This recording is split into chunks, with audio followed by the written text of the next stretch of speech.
So, diploma o diskarte?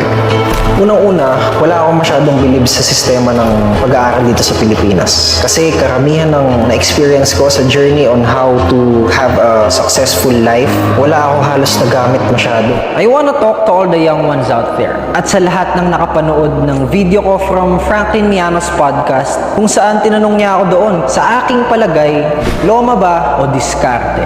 Gusto ko nang sabihin sa inyong lahat na wala akong sinabing huwag kayong mag-aral. Kaya kung ngayon naiisip mo na itigil ang pagpasok sa eskwelahan, kung naiisip mo na mag-drop out sa college o sa school, dahil lang sa katamaran, huwag mo nang gawin. Dahil sinabi ko doon na wala akong masyadong nagamit. Malaki ang pinagkaiba ng walang nagamit sa walang natutunan. At oo, wala akong masyadong nagamit, which is true. Self-earned knowledge from different people, from different stories, from different book, from different life experiences works for me. And I share my story because maybe it might also work for you. Pinapakita ko lang kung ano ang posible. Pero kailanman, hindi ko pinakita na ito lang ang tama. So let me tell you a quick story.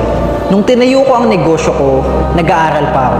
Unang 2 taon na nagnenegosyo ako, ay pinilit kong tapusin ang senior high school. Sinigurado ko muna na maayos na ang kalagayan ng negosyo bago ako nag-drop out sa eskwelahan. Bakit? Dahil mas kailangan na ako ng negosyo ko. Sinigurado ko muna na ang negosyo ko ay makakatulong na sa pamilya ko. Sinigurado ko muna na ang negosyo ko ay papakainin na ang 100 empleyadong na itatag ko. Sinigurado ko na ang negosyo ko ay mapapakain na ako at kaya nang tumulong sa napakaraming Pilipino. School is important, pero alam niyo ba kung ano pa ang mas importante bukod sa eskwelahan na natutunan ko sa buhay? Ang matuto. At yun ang palagi kong mensahe sa lahat ng mga nanonood sa akin, na palagi tayong matuto at makinig. Kasi kung tatanungin mo ako kung paano ko nakuha ang tagumpay, kung tatanungin mo ako kung paano ako nakapagtatag ng negosyo ng ganito kaaga, nagkaroon ako ng 100 empleyado, nagkaroon ako ng 1,000 resellers, distributors na natutulungan dahil sa negosyo ko, at nagkaroon ako ng kapasidad para tulungan ang pamilya ko, ito lang ang isasagot ko.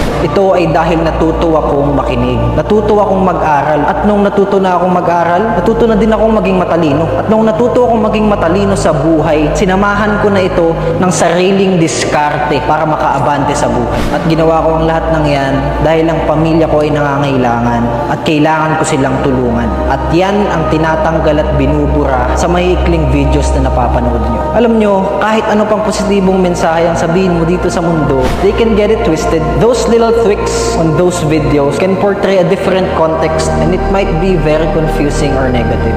But the story of my life will always be an open book. Ang storya ng buhay ko ay mananatiling bukas na libro. At kung nandito ka para ma-inspira, maraming salamat. At kung nandito ka para makita kung ano ang posible dito sa mundo, nasa tamang lugar ka. At kung nandito ka para matuto magnegosyo, good for you. At kung nandito ka lang para mang-bash o mang-hate, bahala ka na. Kung ang kapalit naman ng lahat ng ito ay ang mensaheng natatanggap ko na, Josh, alam mo ba na kung hindi kita napanood, baka wala na ako dito sa mundo. Josh, alam mo anak, parang anak na rin kita. Isa akong tatay dito sa Dubai at meron akong 3 anak dyan sa Pilipinas. At kung hindi kita napanood, baka wala na silang tatay mo. Hindi ba sapat na magsalba ka ng isang buhay para lang sa iilang bash?